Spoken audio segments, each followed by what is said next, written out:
ബ്രസീലിൽ സർക്കാരിനെ അട്ടിമറിക്കുവാനുള്ള നീക്കം പരാജയപ്പെടുത്തി സൈന്യം. ക്യാപിറ്റോൾ കലാപത്തിന്റെ മാതൃകയിൽ മുൻ പ്രസിഡന്റ് ജെയർ ബോൾസനാരോയുടെ അനുയായികൾ നടത്തിയ അട്ടിമറി നീക്കമാണ് സൈന്യം പരാജയപ്പെടുത്തിയത്. സംഭവത്തിൽ 1500-ലധികം പേരെ അറസ്റ്റ് ചെയ്തു. ആക്രമണത്തെ ലോകരാഷ്ട്രങ്ങൾ അപലപിച്ചു.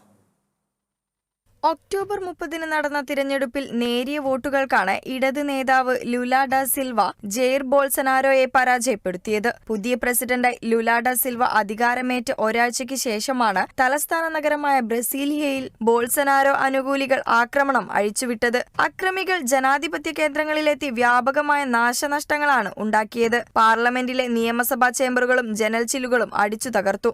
രേഖകൾ നശിപ്പിച്ചു. 3000-ഓളം വരുന്ന കലാപകാരികളാണ് ആക്രമണം നടത്തിയത്.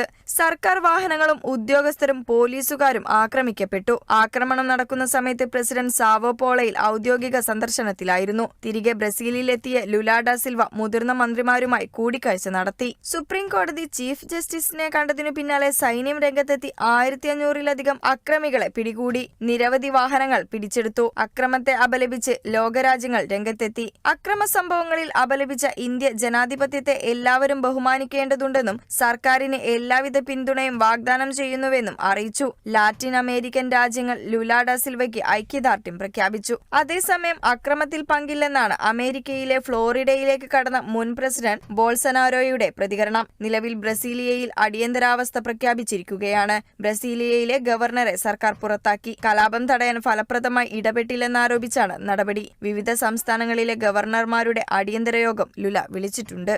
International desk, Kerala vision news.